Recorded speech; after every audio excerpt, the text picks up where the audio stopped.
80, 81, 82, 83, 84, 85, 86, 87, 88, 89, 90, 91, 92, 93। गोधन गोधन तो अपने घर पे होगा। तो ठीक है, लेकिन तू लोग के बड़ा सुक्का पंखी लगा। I am lucky and he is my friend Jackie. Yes. गोधन? अरे गोधन अपने घर पे होगा, बताया ना। अरे पर ये गोधन का ही घर है। अरे क्या हुआ भैया? अरे ये क्या?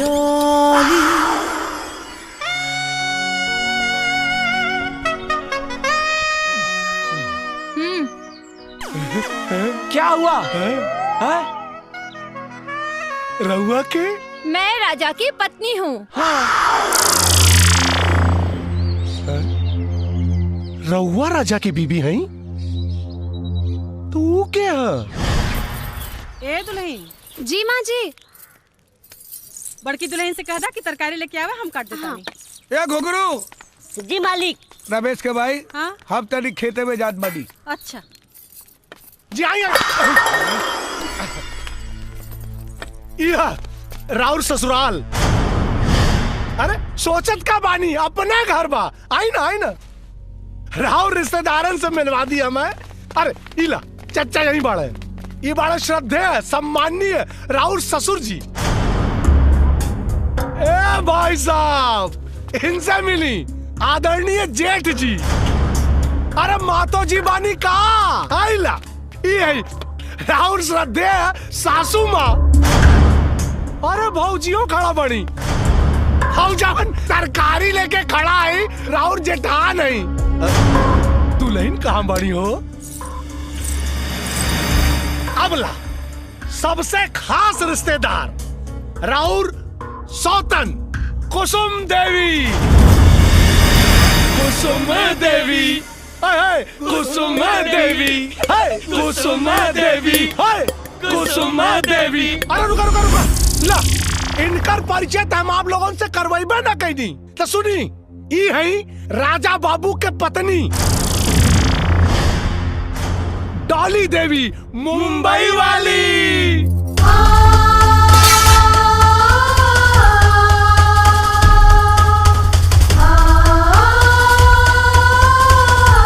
ए चच्चा, अरे राजा बाबू कहाँ बाड़े हो?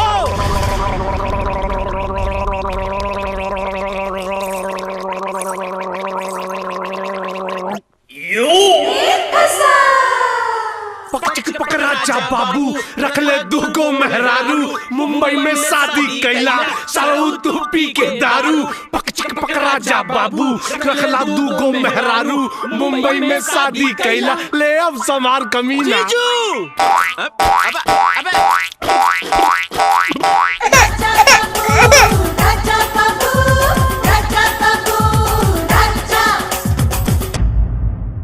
सरपंच जी, ई राजा जात बिरादरी गांव समाज के मुंह पे कालिक पोत के ऐसा घिनौना काम कैले बा कि शर्म के मारे शर्मिंदा हो जाए। सबसे पहले ई गांव के भोली भाली लड़की कुसुम से ब्याह कैलस, ओकरे साथ जिए मरे के कसम खैलस, हर सुख दुख में ओकर साथ देवे का वादा कैलस। और ओकरे बाद यहाँ देखी, इस शहर के भोली भाली लड़की के फसौलस, झूठा प्यार के झांसा देके अपना हवस के शिकार बनौलस। ई वासना का पुजारी है राजा। एक सिर्फ एक का काम है, भोली भाली लेकिन के अपना प्यार के जाल में फंसा के उनका जिंदगी बर्बाद कइल। अरे ई राजा इस समाज के नाम पे कलंक है।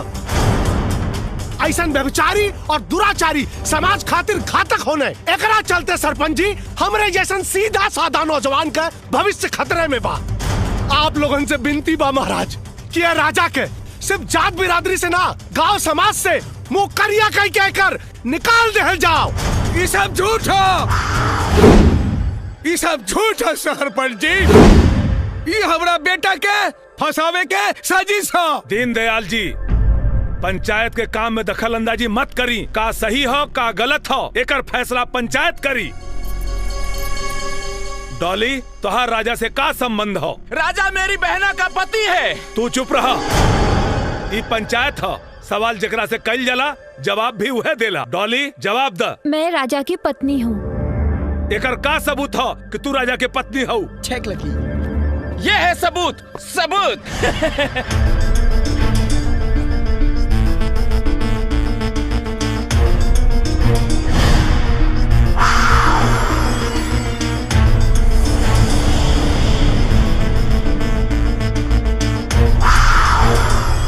राजा, ये सब का सच बा? हाँ, डाली हमार पत्नी बाड़ी। तो फिर ई के बा? इनका से हमार बिया भइल बा, लेकिन हमरा मर्जी के खिलाफ भइल बा। हम इनका के कबो अपन पत्नी नहीं मन ले, और ना ही कबो अपना पत्नी के दर्जा दिले बानी। हम अपने पत्नी के दर्जा सिर्फ डाली के दिले बानी। कुसुम, अब तोहार का कहना हो? ई सच बात बा सरपंच जी। ई आज ले हमरा के अपन पत्नी न मन ले, लेकिन हमरा मन मंदिर में पति के रूप में यह समाइल बाणे।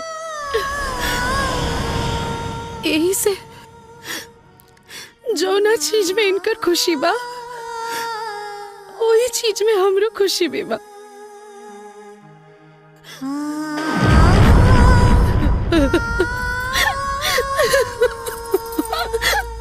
डॉली, अब तू का चाहता रू?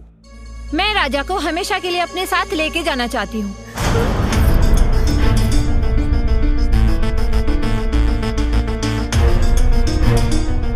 दोनों पक्षों के बात सुनला के बाद पंचायत ए फैसला पर पहुंचल बा कि दीनदयाल के छोटका बेटा राजा दूगो शादी के अपराध कैले बा। बाकी पति के छत्र छाया से वंचित रहला के स्थिति में राजा के संपूर्ण चल और अचल संपत्ति मुआवजा के तौर पर कुसुम के दिहल जाता, जौना में राजा के जीतल 7 करोड़ रुपया भी शामिल हो। चूंकि राजा वो डॉली साथ साथ पति पत्नी के रूप में रहल चाहता रे,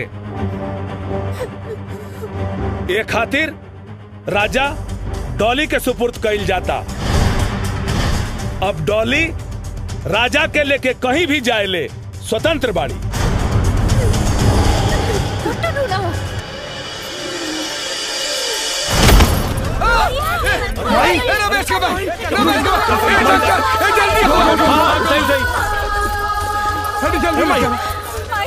रघुआ लोग रुकी।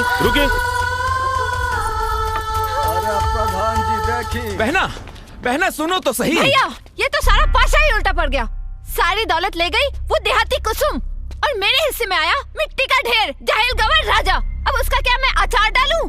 बहना, राजा साहिल गंवार जरूर है, पर वो मिट्टी का ढेर नहीं है। अरे वो तो हमारे लिए बेरर चेक है बहना, बेरर चेक। एक बार अकाउंट में अमाउंट शिफ्ट होने की देरी है, फिर देखना उसे हाथों हाथ में जाकर कैश कर लूंगा। नहीं भैया, मैं अभी जा रही हूँ और कह रही हूँ कि कुसुम को राजा दे दो और मुझे पैसे। बहना, अरे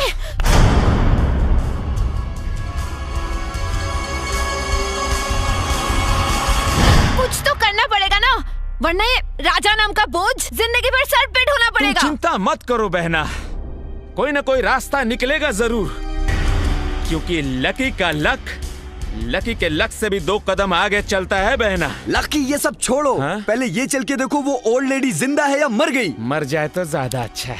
आओ बहना, चलो। आओ। Excuse me. आओ। डॉक्टर साहब, माई के का भइल? अब माई की तबीयत कैसन बा? अब का हाल बा डॉक्टर साहब? देखा लोग, उनकरा के बहुत बड़ा सदमा लागल है, और राजा खास तौर पे तू ये बात के ध्यान में जरूर रखिया कि उनका दोबारा सदमा ना पहुंचे, वरना उनका जान भी जा सकेला।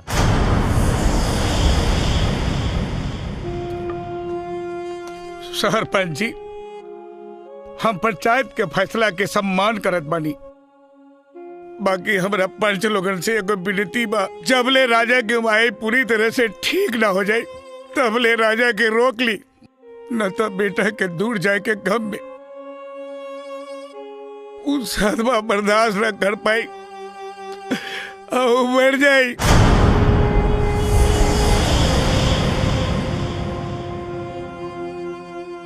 दीनदयाल जी, सब पंचन के ई राय है कि जबले राजा के माई पूरी तरह ठीक नहीं हो जात तब तक राजा के एजे रहे के पड़ी। लेकिन हम बहना पर तब तक मैं कहाँ रहूंगी? इहो कोनो पूछे वाली बात है? अरे जहाँ राजा रही है वहाँ तू रह सकेलू का? दीनदयाल जी मंजूर बा ना? ठीक बा तो आई चली कागजी कार्रवाई पूरी कर ली जा। चले पंच लोग। माई के लेके तू घर आ जाइया। ठीक बाबूजी। पक चिक पक राजा बाबू चल गईल ओकर जादू। जे भइल से भइल अब गुस्सा थूक दी और ये पीठ ठंडा। एक बात बताओ, अगर ते हमारा जगह रहते तो क्या करते?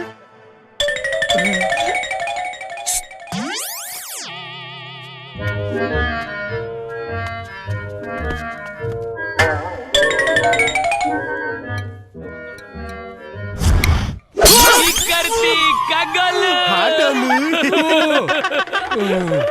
अरे कारे हमारे कपाल फोड़ देते कारे।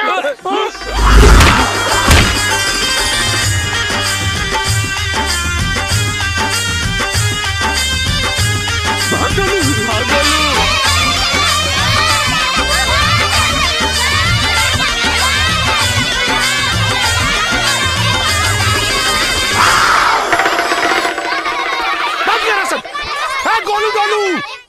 ए घुंगरू जी मालिक। ये लोग के कमरा दिखा दो। जी।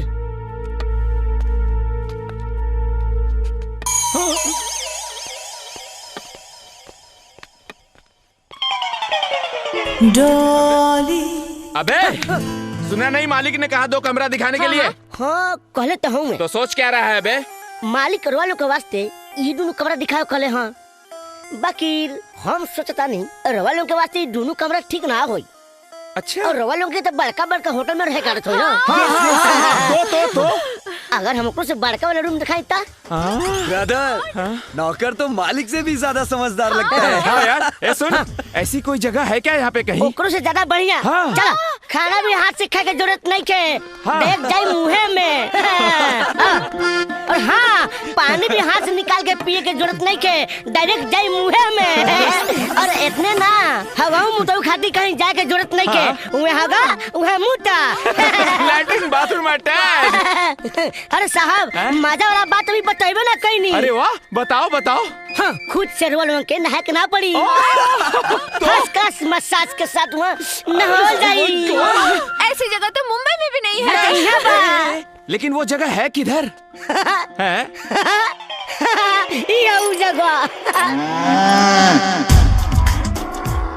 यू रास्कल, तो कौड़ी का नौकर हमसे मजाक करता। मैं तुझे जान भैया ये गांव के लोग कितने बदतमीज होते हैं। yes! चलो। हाय हो हमार लाल। तो के छोड़ के कहीं न जाए भाई, हम कहीं न जाए। बस तू जल्दी से ठीक हो जा, तू चिंता मत करा, हम कहीं न जाए। राजा भैया उजन सामान गोधन गड़े पड़ल बा तो केवलो मंगवले हलो। माई हम अभी आवत नहीं। चल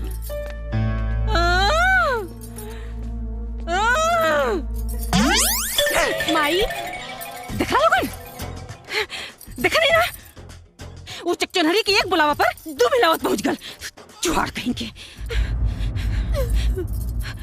अरे बिटिया बिटिया रुआ जिन। अरे तू का बचता रू, हम बीमार बनी।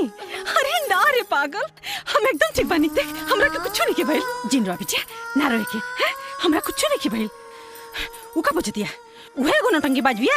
अब ओकर असली पाला पड़ल बा नौटंकी बाज से। देखे उ डाल डाल चली तो हम पात पात चलम। देखिए हमरे बेटा की कैसे लेके जाले यहाँ से। तू तनको चिंता मत कर बिटिया। बिटिया जब वो यहाँ कुछ दिन रही ना हमार बेटा राजा, तो ओकरा खुद समझ में आ जाए कि का सही है और का गलत। समझाई ना करा कीजिए। अरे तू चिंता जिल कर बेटी। हमरा राजा के हमली से वो छीन ना पाए। वो जो ना वक्त के इंतजार कर रहल बानी ना, उहे वक्त के इंतजार हमहू कर रहल बानी। इंतजार इंतजार आखिर कब तक? मैं इस घटिया कमरे में नहीं रह सकती। बहना, बहना, जब तक पैन कार्ड और टीडीएस सर्टिफिकेट नहीं आ जाता तब तक हमें यहीं रहना पड़ेगा बहना। अकाउंट में एक बार अमाउंट शिफ्ट हो जाए बहना, फिर देखना हम उनसे सौदा करेंगे और कहेंगे राजा बाबू लो और पैसे हमें दे दो। फिर देखना बहना, जिंदगी भर ऐश करोगी बहना, ऐश ही ऐश। डोली खूब मन लगा के पड़ जा। हाँ? हेलो जीजू। हेलो। ए घुघरू, एगो बोरा बिछा दा। बहू। जी बाबूजी। ये कुकरन के भी खाना देना। जी। हेलो, आई एम नॉट कुकुर, I am Lucky and he is Jackie. Yes. हमने क्या खास मेहमान के कुकुरे कहा जाला। Okay, Very then nice. I am Lucky कुकुर, ही इज जैकी कुकुर। बैठ कुकुर। Okay, thank you. ओके। हाँ, बहुत जोरों की भूख लगी है, जल्दी से मुझे खाना दो। हमने के यहाँ आदमी का खाना खैला के बाद औरत खाना खाली सब पहले ना। What rubbish! भूख किसी का इंतजार नहीं करती। ए लड़की, Excuse me, मैं लड़की नहीं, आपकी बहू हूँ। जोर जबरदस्ती रिश्ता जोड़ने की कोशिश मत करा। हाँ। मेहमान बारू तब मेहमान बन के रह।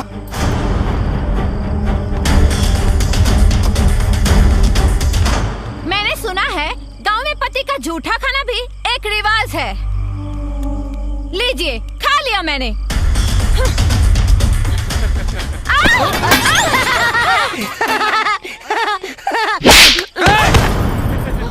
मेहमान बारू देख कर बतबी ना कि तू जोर बदतमीजी करबू, वहाँ बर्दाश्त कर ले। ए बहू। जी बाबूजी। कल से ये लोग के खाना ना बनी, ये लोग अपन खाना खुद बनाई और खुद खाई और साथ में ये होकलिए के साथ खाई। हाँ हाँ, बना लेंगे। हाँ।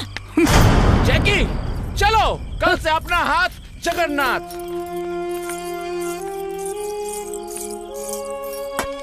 देख ले आँख खोल के, एक उहा कि तोहरे सामने से तोरे मुंह के नेवाला लेके चल गई। एगो हमार बहू है, पर नेवाला तोहरे सामने रख गई। कब चोर कही का खारी बाबू का। ए चुनमुन के माई, कहाँ बाड़ू हो? हाँ हाँ, आवत है। इन मरद लोग के भी ना खाना खैला के बाद एक के गो काम आवेला। उ लोग के का पता कि हम औरतन के खाना खैला के बाद भी बहुत सारा काम होला। हाँ तो दीदी आप जाई ना, हम कुल बर्तन धो देता नहीं। सच में जाई का? हाँ दीदी जाई ना। वैसे भी आज हमरो मन ना बहुत कच्चा कच्चा सा लगा था, जात बनी। हाँ कुसुम, तू चिंता मत करा, तोहरो के एक दिन ना देवर जी ऐसे ही परेशान करिया। अरे आवत नहीं बाबा।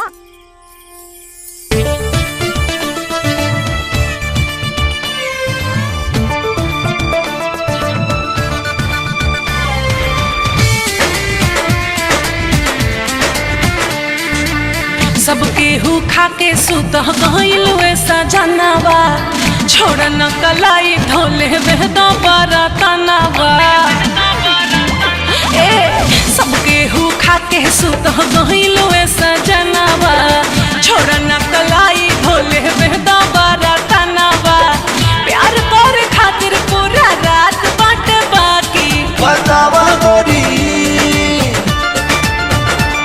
बतावा गोरी कबले रजाई में सता की। बतावा गोरी कबले रजाई में सता की।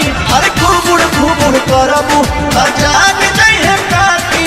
अरे घुमुड़ घुमुड़ करबू।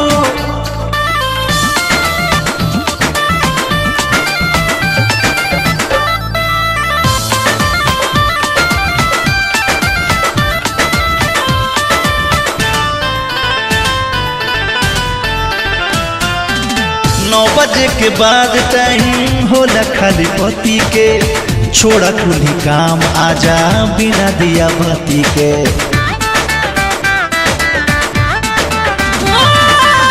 रात भर लगे रहो कला तनी सागर, तब ले चढ़ावा राजा तकिया पे कवर।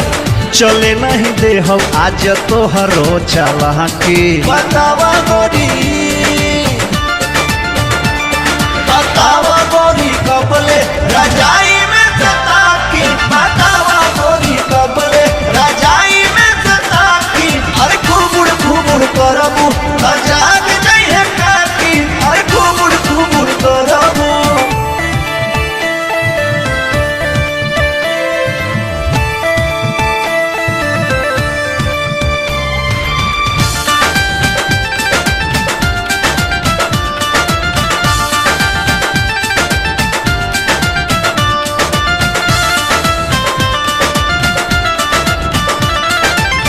छोड़ा कुली काम रानी रहो हमरे पास हो, ताहरा से दूरी नहीं होता बर्दाश्त हो।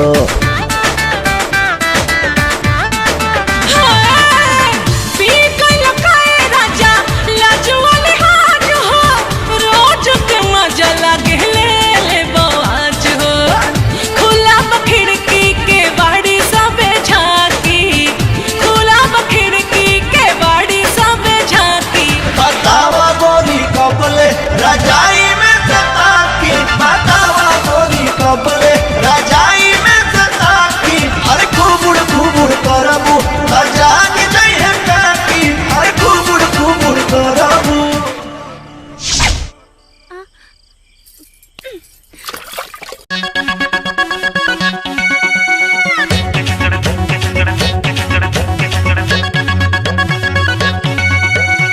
दादा ये देखा नहीं की चाची के।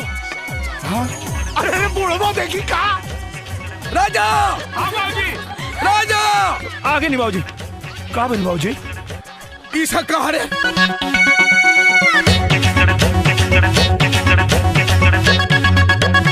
एक बात सुन, एकरा ला शरब बा की नाऊ हम नहीं की जानत, बाकी हमरा ला शरब बा। एक बात कान खोल के सुन ले, आज के बाद अगर ऐसा भइल तो फिर सोच लिए। चल रे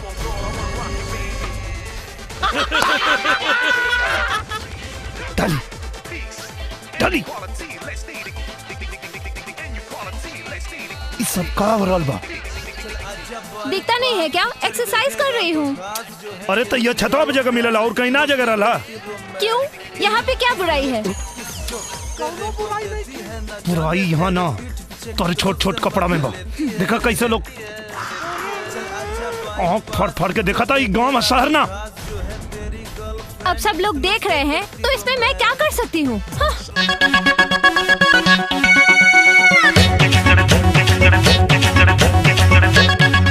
सुना डार्लिंग, अब तो के क्यों घूर घूर के देखी तो हमके अच्छा लगी। चला ना है?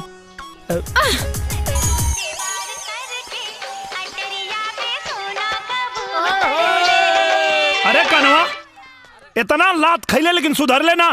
अरे हमरा के छोड़, जबन तू मेहरारू के चक्कर में तू पिसाता रहे ना, आपन सोच। राजा हाँ माई तो के तो देख ले एक दिन। अरे महिलाओं करा के दे, को करा के। मैं ही जीतूंगी। हाय जीजू। हाँ जोकर। यप। खाना बनावला सब सामान लेकर रख दल बनी, जाके खाना बना ला लोगन।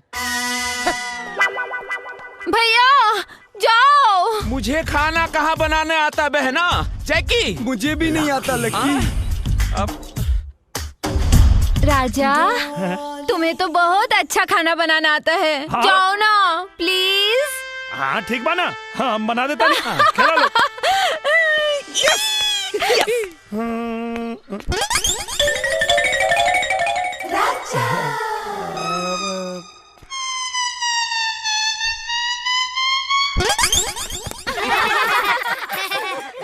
ओके। क्या हो गया? अब वो आज एतवार है ना, तो आज हम खाना ना बना सकेला। चुनमुन जी दादाजी। अब तरी तू जा। ठीक बात दादाजी। हाँ डॉली आंटी आपको खाना बनाने नहीं आता है ना? नहीं, मुझे खाना बनाना आता है। नहीं आता है? मुझे खाना बनाना आता है। तो फिर जाओ बना के दिखाओ। ठीक है, मैं तुम्हारे लिए और तुम सब के लिए खाना बना के दिखाती हूँ। हाँ?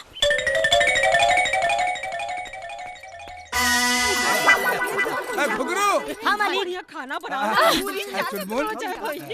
डॉली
हाँ देखा तू लोग जा भाई। डॉली अरे चुनबुल हम तोरे खातिर चॉकलेट लेवे चलब।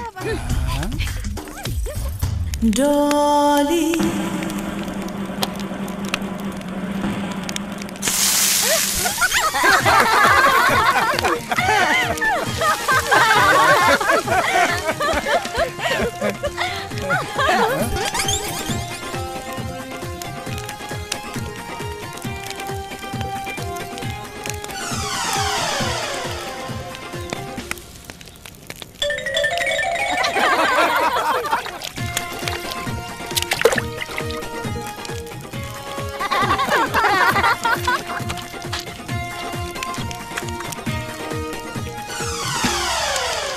डॉली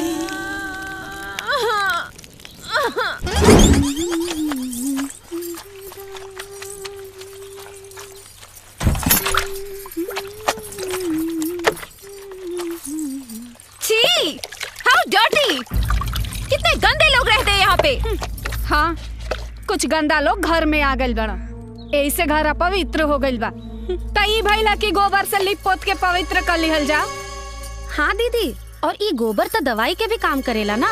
एकर महक से दिमाग के गंदा कीड़ा कुल मर जाला। कितनी घटिया सोच है तुम लोगों की। जानवर का लैट्रिन लेके हाथ से फैला के पूरा गंदा कर रहे हो घर। तुमसे तो बात करने में भी घिन आ रही है, जाहिल कहीं की। बड़ी आई बताने वाली। जा जल्दी से जा। अब तुमके तो हम बतावतानी कि गोबर का चीज होखेला। चुनमोन, जल्दी आवा।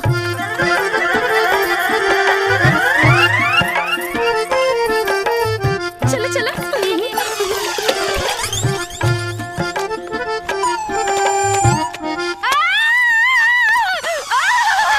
मुझे खुजली हो रही है, मैं क्या करूं? पानी। अरे बहना, क्या हुआ बहना? पुलिस बुलाओ, पुलिस बुलाओ। मैं क्या करूं? कॉल नहीं लग रहा। एम्बुलेंस एम्बुलेंस मंगाओ। और क्या हुआ बहना? अरे फायर ब्रिगेड को फोन लगाओ यार। तुम्हें मजाक सूझ रहा है। अरे यार, एक खुजली तक गोबर लगावला से जाई ना। हाँ दीदी, लेकिन ई गोबर के छुई है कहाँ? गोबर तो जानवर के लैट्रिन होला, गंदा होखेला ना। अरे यार, बहना नो, बहना नो, बहना नो, बहना पोटी, बहना पोटी, जानवर का टट्टी बहना, पोटी बहना, टट्टी, आई मीन जानवर का टट्टी बहना। क्या करूं मैं? बहना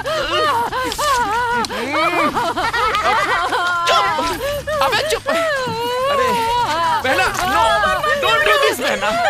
अरे अबे हट में, अबे बहना, बहना ये रोक लो बहना। सब ठीक है बहना?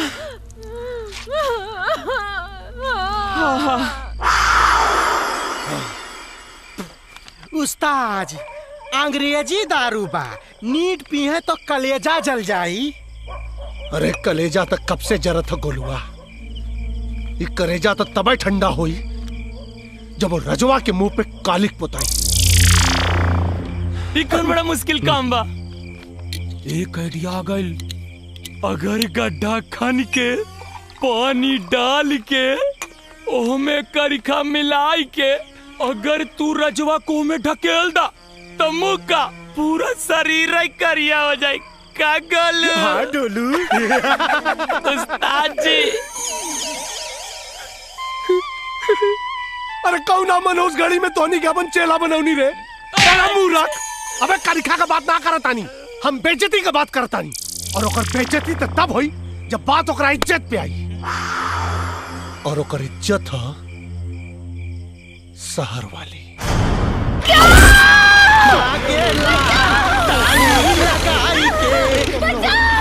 अरे क्यों ना बचाई हो?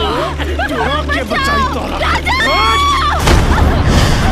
अब पता चली हो रजवा के माला पहलौने का अंजाम का होला।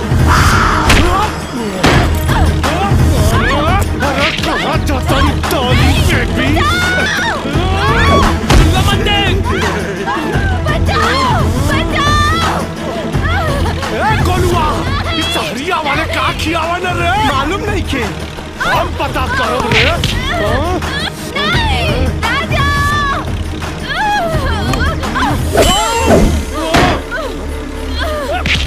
अरे बहुत जानवा हो। प्लीज मैं तुम्हारे आगे हाथ जोड़ती हूँ। अरे हाथ मत जोड़ा, आ जाओ आ जाओ। अरे तू तक कहाँ मालूम हो, अब तो पूरी रास लीला बाकी हो। राजा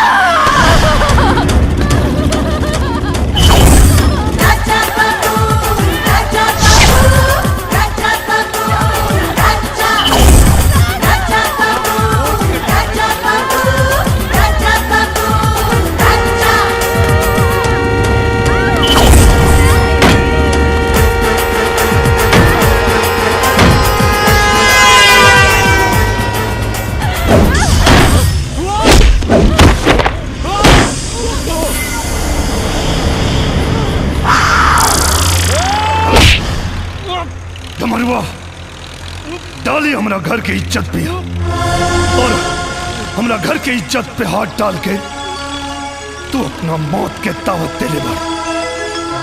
आज तोड़ा के जिंदा ना छोड़ा।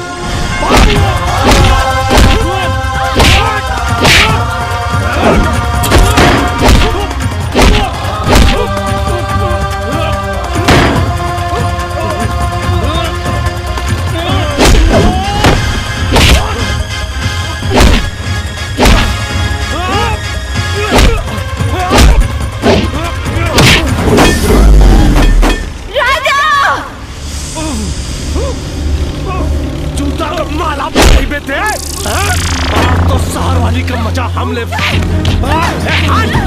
तो पहले जाएंगे ऊपर नीचे हम।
अरे बाप रे बाप, अरे का भइल हो दुलही?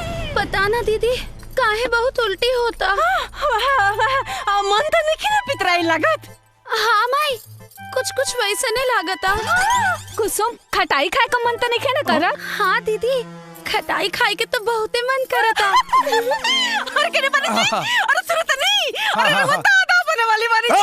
मेरा मतलब के दादी बने वाला बारू। ए जी सुनी, रवाना बड़का बाबू। अरे ऐसा कैसे? अरे तू तो बड़की माई बनिए जाइबू।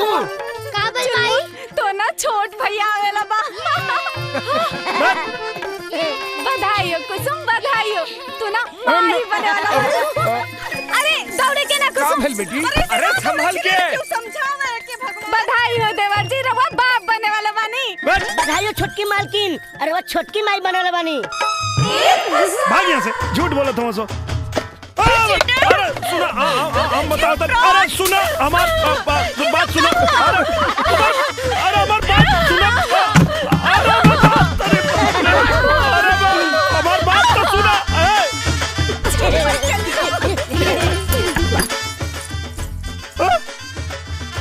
ऐसे कैसे माई बन गई? रमेश जी बाबूजी। एने आवा, खेत पर मजदूर आवे वाला बा, जाके सारा गेहूं कटवा लिया। बाबूजी हमरा के कृषि विभाग के ऑफिस जाए के बा। रहुआ एक काम करी, घुंघरुआ के भेज दी। अरे घुंघरुआ बाजार गइल बा। तो रहुआ चल जाई। अरे हमरा घुटना में इतना दर्द हो रहल बा, हम कैसे चल जाई? तब के जाई बाबूजी? अब हम कह जानी के जाई? बाबूजी हम चल जाए का? ठीक बा, अगर तोरा जाए के मन बता तू जा सकेला। ठीक बा, जाता नहीं। सुना, पूरा खेत कटवा के आई हा, एने ओने घूमे मत चल जाई हा। हम चाहता नहीं कृषि विभाग।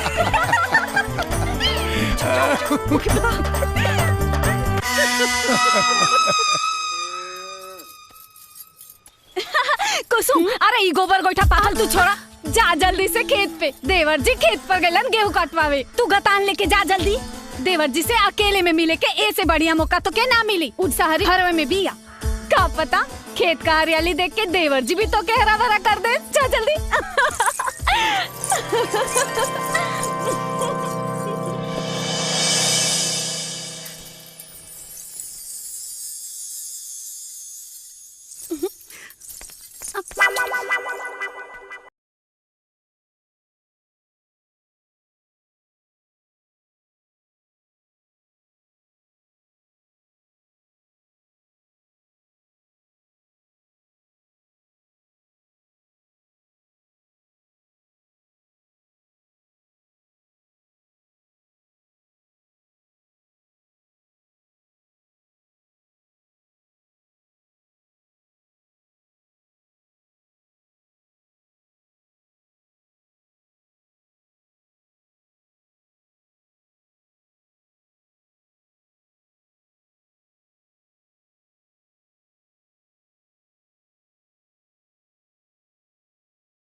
सब झूठ रहे। अच्छा ये बतावा, जब आज तक हम कुसुम के छुअबे न कहीं तो वो माई कैसे बन जाई?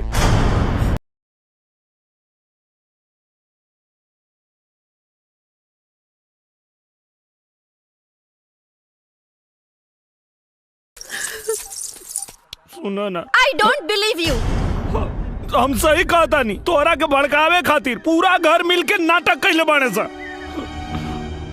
हम सही कहता नहीं, प्लीज हमार विश्वास करो ना प्लीज। माई तरकारी अच्छा बनल बा। यू जाहिल गवार नौटंकी, तू क्या समझती है? तेरे नाटक करने से राजा तेरा हो जाएगा। तुम उल्टी करोगी तो राजा के बच्चे की माँ बन जाओगी। तुम गांव की औरतें होती ऐसी हो, मुंह काला किसी और के साथ करती हो और बच्चे का बाप किसी और को बनाती हो। डोले, तू अपने जुबान पे लगाम दे, वरना क्या क्या कर लोगे? अरे देखड़ा वहाँ का करता रे? अरे जौना कोक से हम तोरा के जन्म देली, ये सारी बिगड़े वही कोक के गाड़ी देतिया। हम गांव वालन के बच्चलन कहतिया रे, और तोरा के कुछ बुझाते देखे? चुपचाप खड़ा बड़े, पगला गल बड़े का रे? डाली, अपन कहल वापस ला और माई से माफी मांगा। माफी माई फुट। हाँ। यस, आओ दीनदयाल। दीनदयाल, अरे समधी जी मत कहा हमरा के समधी। तू हमार समधी ना, दुश्मन बड़ा दुश्मन। तू और तोहर बेटा हमरा बेटी के जिंदगी बर्बाद कर रहल बड़ा लोग।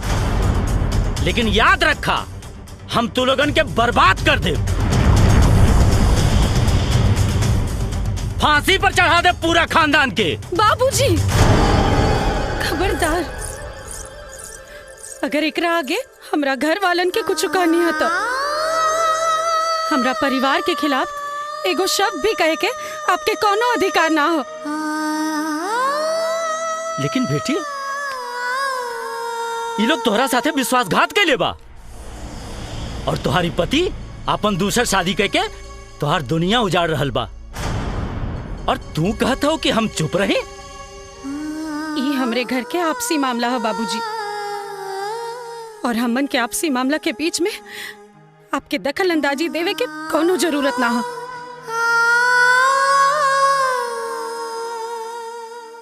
बाकी कुसुम बेटी, हम कोनो गैर ना, तो हर बाबूजी हैं। हाँ बाबूजी, आप हमार बाबूजी हैं, लेकिन जे दिन आप हमार कन्यादान कर देनी, वही दिन से हम ये घर के बहू हो गए नी बाबूजी।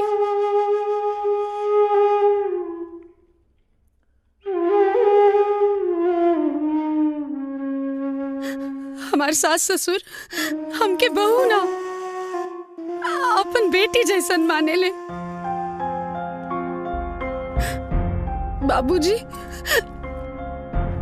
हमार ई बाबूजी हमके कब्बो आपके कमी ना महसूस होके दिले। हमार जेठ जी हमेशा एगो बड़ भाई होके के फर्ज निभवलन, और जेठानी जी हमके अपन छोट बहन माने ली बाबूजी। अब रह गई बात पति के, तई जान ली बाबूजी, हम पिछला जन्म में जरूर बहुत नेक काम कैले हैं, यही से ई जन्म में हमके इनकरा जैसन पति मिले।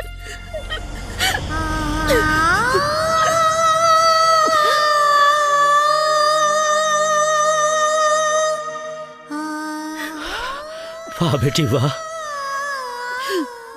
तुहार विचार सुन के हमार मन गदगद हो गई। भगवान तोहरा जैसन बेटी हर आदमी के दे।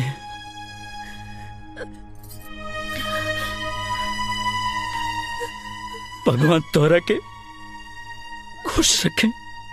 सदा सुहागिन रखे, सदा सुहागिन रखे। जरूर हम पिछला जन्म में कोनो न कोनो अच्छा कर्म कैले होगा, यही से हमरा बहू के रूप में हमरा बेटी मिल गई।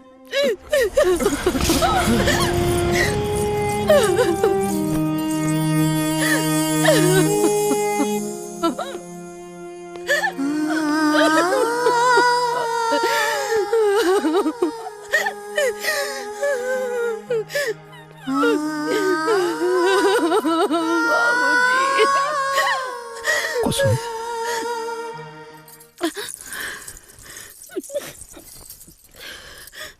कुसुम हमरा समझ में नहीं के आवत कि हम तो हर शुक्रिया कैसे अदा करी।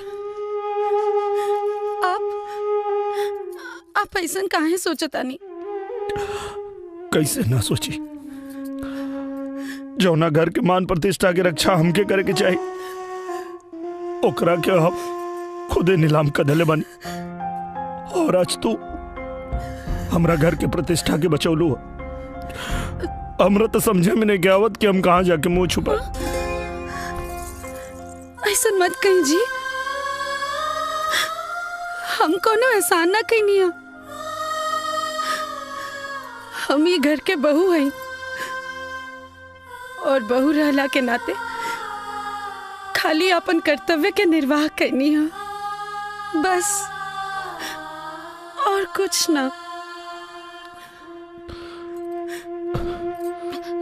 काश हम अपने कर्तव्य के निर्वाह कर पाती।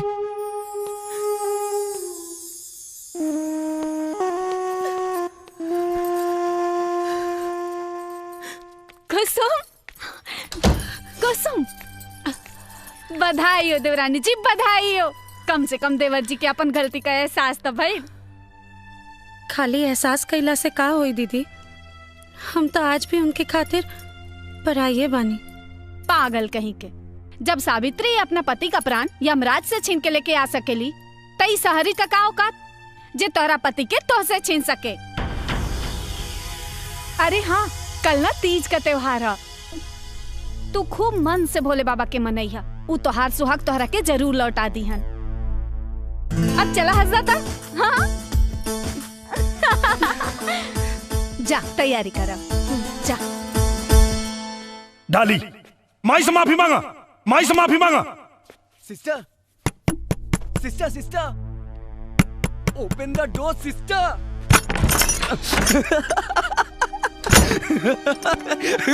क्यों हंस रहे हो? अरे तुम सुनोगी तो तुम भी हंसोगी। क्यों? ऐसा क्या हो गया? अरे राजा को तुमसे छीनने के लिए वो लोग प्लानिंग कर रहे हैं, वेरी स्ट्रॉन्ग प्लानिंग।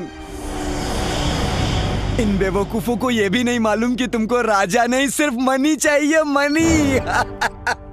क्या प्लानिंग कर रहे हैं? अरे वो क्या बोलते हैं गांव में, तीज। तीज तुम्हारी सौतन है ना कुसुम, वो राजा को पाने के लिए तीज का व्रत रख रही है।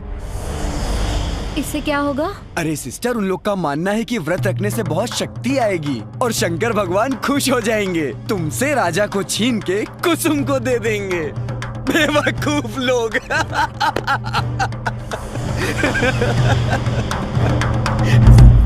दीदी, ई साड़ी कैसन बा? अच्छा बात।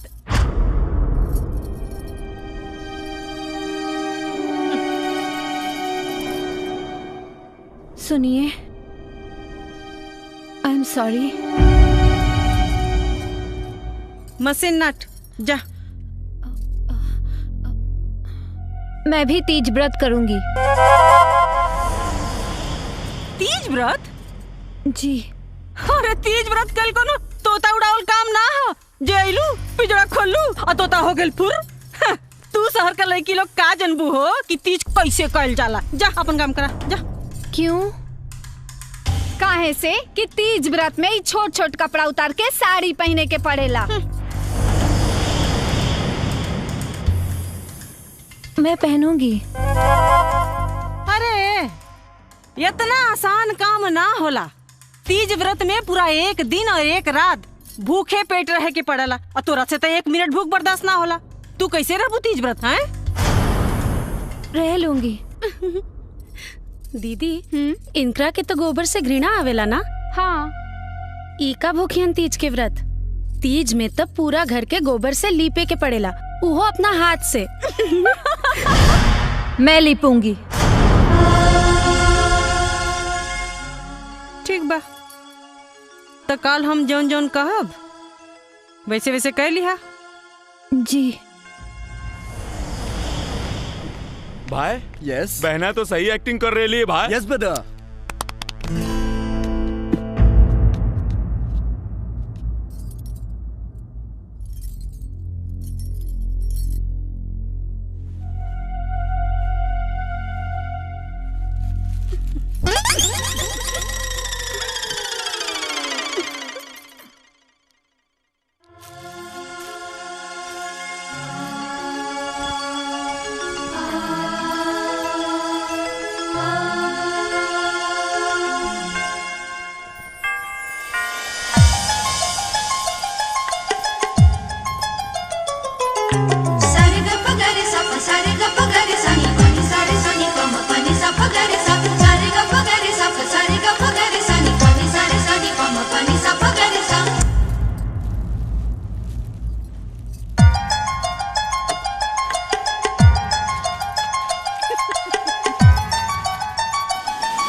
चाचू। अरे गोदन भैया। हाँ भाभी। कैसन तबीयत बा आपका? ठीक ठीक ठीक ठीक। कहाँ कट ले रहा? अरे कुछ ना, सब ठीक। अरे माई हम ठीक बानी। सब ठीक बा भैया। अरे गोधन कैसन बा तोहर? अरे कोनो बात नहीं के बाबूजी, सुई दे देले बा, एकदम ठीक हो जाई। कोनो ए रमेश, एकरा के उठावा, आले चल खटिया पर रखा। अरे नाना बाबूजी। अरे चुप, जब तक तोहरे भाई बाबूजी चारों धाम से ना आ जाइहन तब ले अरे लेकिन हमार हजामत करके सामान तो घर में रह गइल बा। अरे चल चल। अरे भाभी, खाना निकाला ना, बहुत जोर से भूख लगल बा। रउआ के कुछ होश खियाल बा? का भाई? कुसुम अबही ले आपन व्रत नइखे तोड़ ले, ओही तरह भूखल पियासल पड़ल बिया। काहे? जैसे कि रउआ के कुछ पते नइखे कि जबले एगो तीज का सुहागन अपन पति का आशीर्वाद ना ले ले तबले व्रत ना तोड़े ले। लेकिन रउआ के का फर्क पड़े वाला बा? वो खाओ पियो चाहे ना खाओ पियो, जिए चाहे मर जाए, रउआ के वो देवता माने ले। लेकिन रउआ देवता ना, पत्थर है पत्थर। लकी भैया, लकी भैया, अरे आप आ गए? आप जल्दी अंदर आइए ना, मुझे आपको कुछ दिखाना है, प्लीज जल्दी आइए।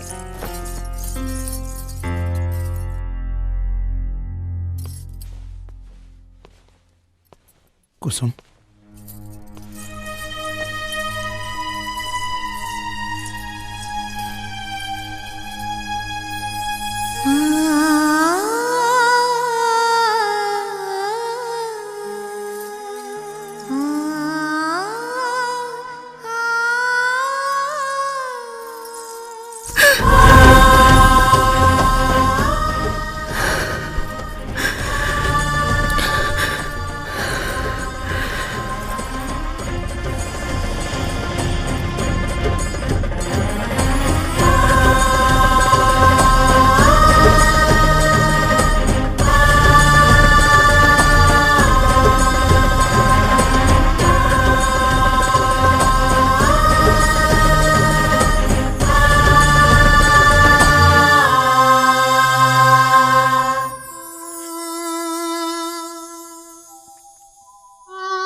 ये सब का ड्रामा होता? हाँ का जब पंचायत में एक बार फैसला हो गई तई खाना पीना छोड़ के का साबित कर चाहता रू? ये सब खाना पीना छोड़ला से कुछ होके वाला नहीं के। अब चल जाओ, खाए के बाद तो खो, नहीं तो मत खो।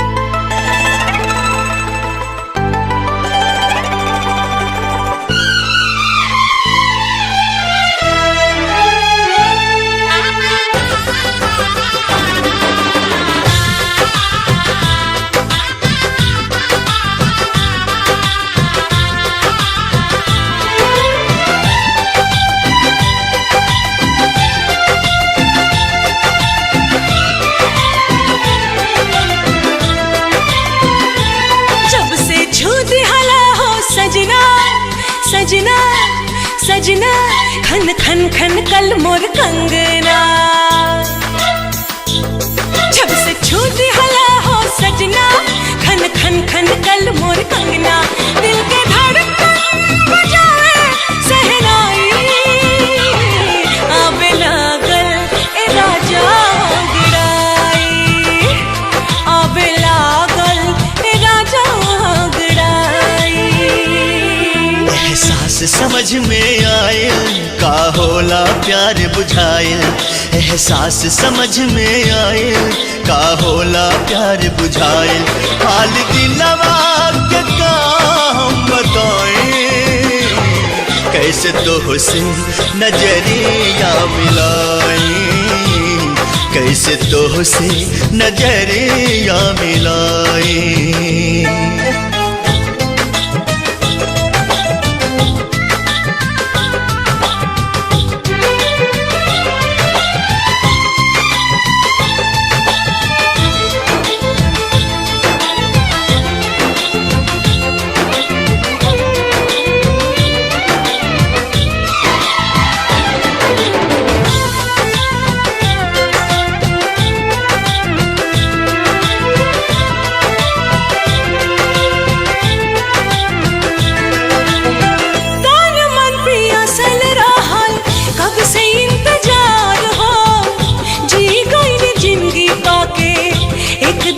प्यार हो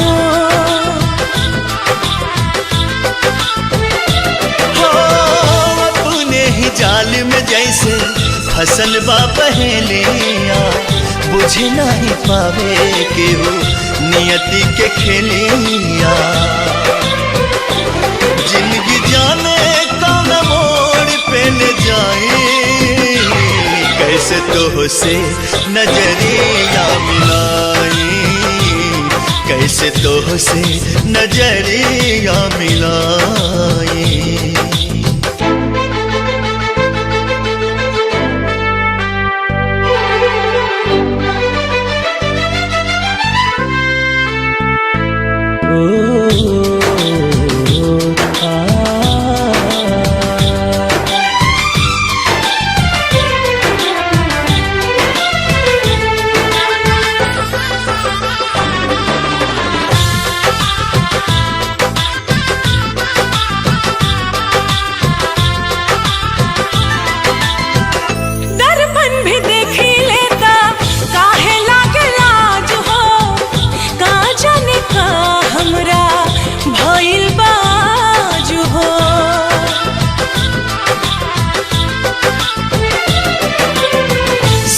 फेरा सातों वचन सगरो भुलैनी, पति के धर्म का होला वो ना निभैनी, हम तो जन्म जन्म कह के पाई आवे लागल ए राजा गड़ाई हो, आवे लागल ए राजा गड़ाई।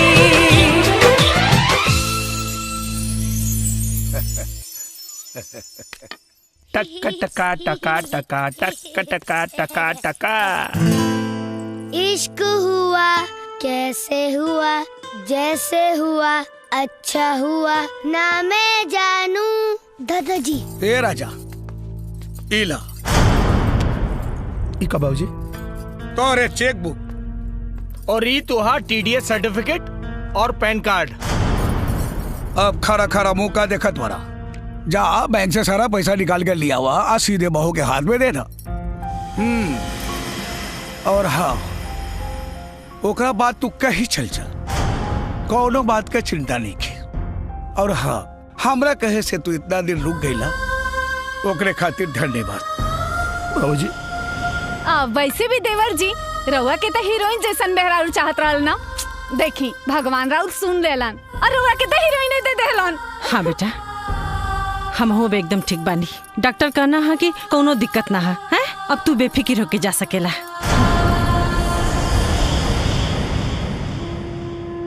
बाबूजी, बाबूजी हमसे गलती हो गई बाबूजी, हम कहीं ना जाए बाबूजी, उनके माफ कर दे। तू का समझेला कि तोहरा से प्यार करेली? का बोला? अरे उधर तोरा पैसा से प्यार करेली। सुना, जा पूरा पैसा निकाल के ओकरे हाथ में दे दा, फिर देखा पैसे के कमाल। हाँ जा। हाँ बाबूजी। जैकी, यस, चलो। जिसका मुझे था इंतजार, जिसके लिए दिल था बेकरार, वो घड़ी आएगी आएगी बहना, झटका राजा को दे जाना है, पैसा लेके यहाँ से निकल जाना है। खुशखबरी है बहना, राजा को कुसुम से प्यार हो गया है।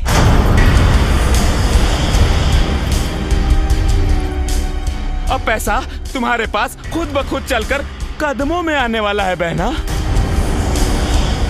नहीं भैया, मुझे पैसा नहीं, राजा चाहिए।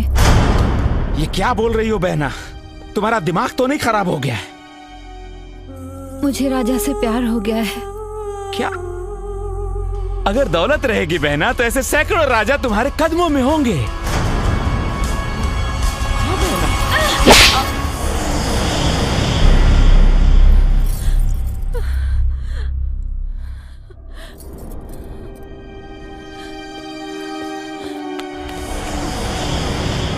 का? 7 करोड़? हाँ। हमला! जीजू, जीजू।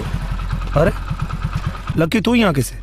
जीजू, आपने हमारे लिए इतनी मेहनत की है जीजू कि हमारा भी कुछ फर्ज बनता है ना। मतलब? मतलब ये जीजू कि ये बैग हमको दे दे जीजू। बैग दे वही खातिर ले आइल बानी, तोरा के ना, तोरा बहन के दे। बहना ये बोझ नहीं उठा पाएगी जीजू, ये बैग हमको दे दो जीजू। दे दो जीजू। गुड जीजू।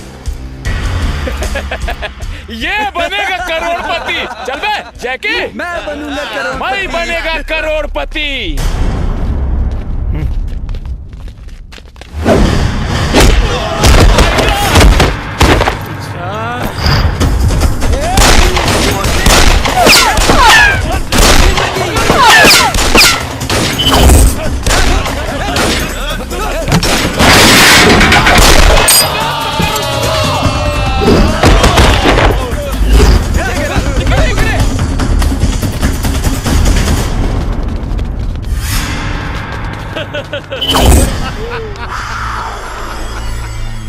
कहा भैया, कहा?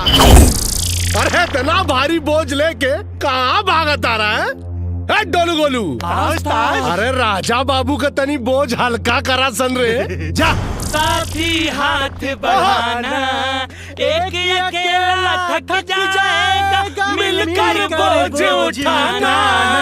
साथी पकड़ लेनी,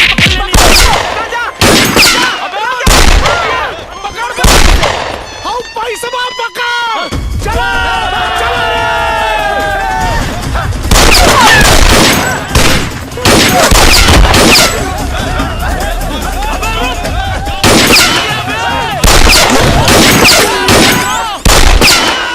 बच गए। आजा, आजा, आजा, आजा, आजा, आजा, आजा।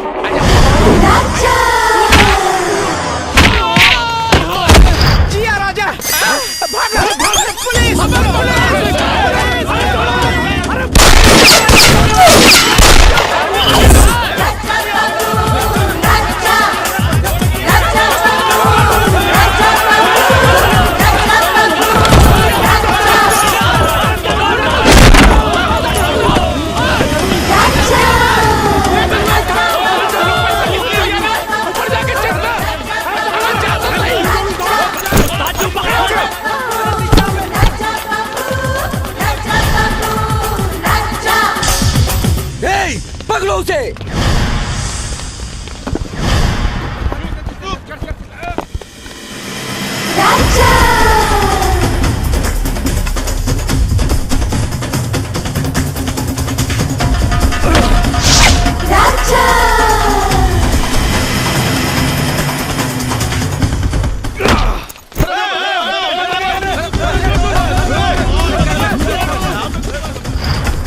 रुक जाओ राजा बाबू।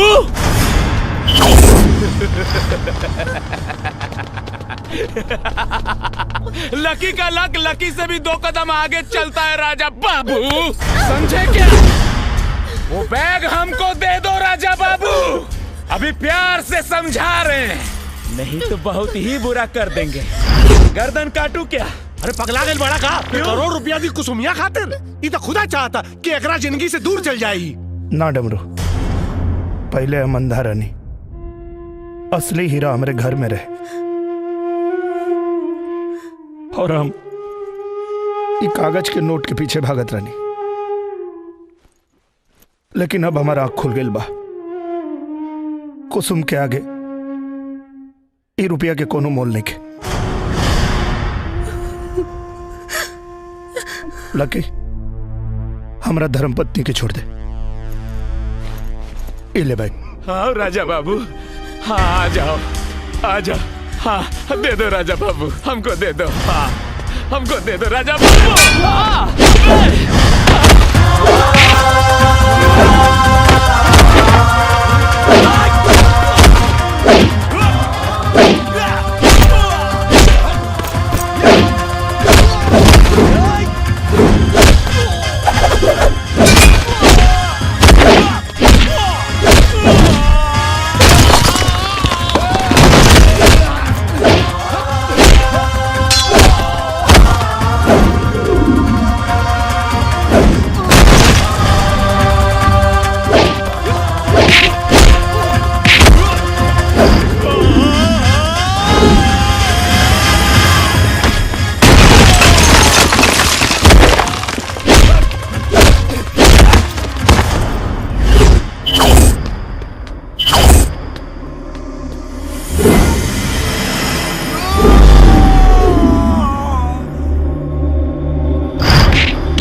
माई हम ठीक बनी। राजा ई बैग ओकरा के दे दा जे एकर मालकिन हा।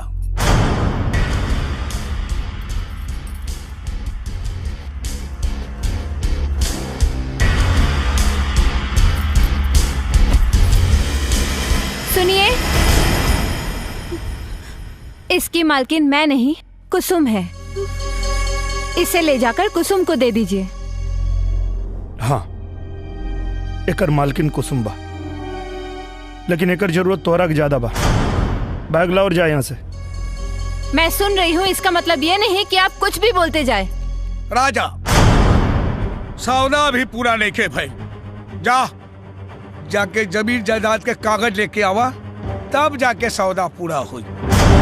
मैं राजा के लिए दुनिया की सारी दौलत को ठोकर मारती हूँ।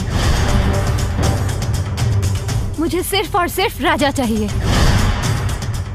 चलिए राजा। हम तोरा साथे ना जाए। क्यों? काहे से कि अब हम कुसुम से प्यार करी ले। रंग बदलने में तो आपने गिरगिट को भी मात दे दी। कल तक तो आप मुझसे प्यार करते थे और आज आपको कुसुम से प्यार हो गया है। तब कहाँ गया था ये प्यार, जब भरी पंचायत में आपने मुझे अपने पत्नी होने का दर्जा दिया था। आप चुप क्यों हो गए? जवाब दीजिए।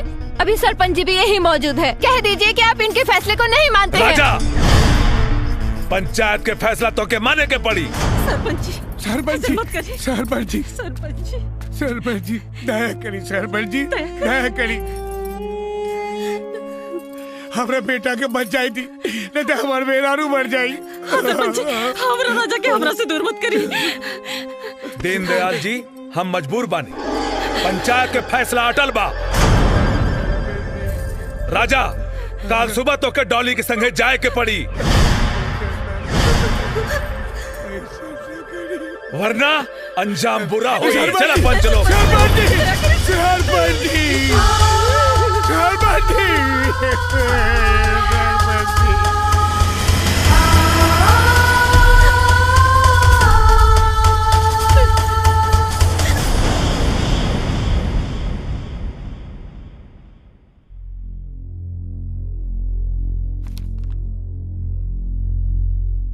माफ कर दो।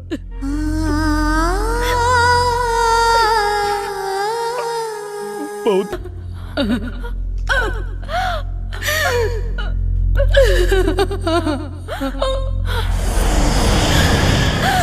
उठो बहन, मत रो। अब तुम्हें रोने की कोई जरूरत नहीं। ये सच है कि मैं यहाँ पैसों के लिए आई थी, लेकिन यहाँ पर आने के बाद मुझे पता चला कि प्यार क्या होता है, रिश्ते क्या होते हैं। मैं राजा से सच्चा प्यार करने लगी हूँ और अपने प्यार में स्वार्थी होके एक परिवार से उनके बेटे को छीनने जा रही थी। एक पत्नी से उसके पति को छीनने जा रही थी। राजा, मैं आपके शरीर को ले जाके क्या करती? आप आत्मा और दिल से तो कुसुम के हो चुके हैं। मैं आप सबके गुनहगार हूँ।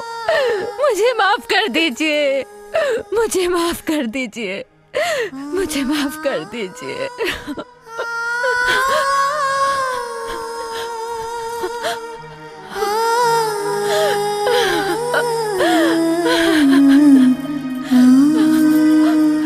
बेटी, बाबूजी,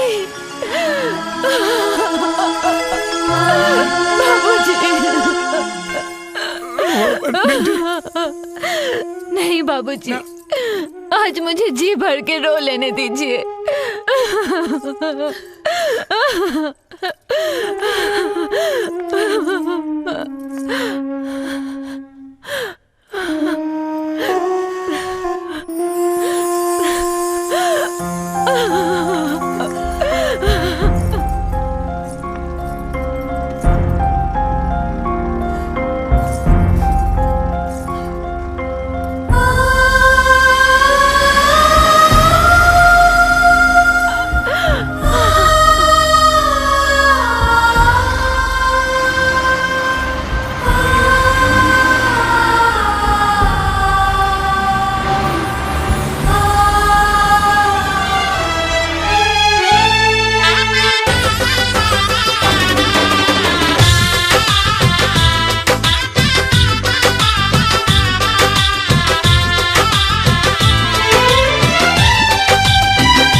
सजना खन खन खन कल मोर कंगना, जब से छूती हला हो सजना खन खन खन कल मोर कंगना, दिल के धड़कन बजाए सहनाई आवे लागल ए राजा गिड़ाई, आवे लागल ए राजा गिड़ाई। एहसास समझ में आयल का होला प्यार बुझायल, एहसास समझ में आयल का होला प्यार बुझायल, हाल दिलवा के का हम बताएं, कैसे तो से नजरिया मिलाई, कैसे तो से नजरिया मिलाई।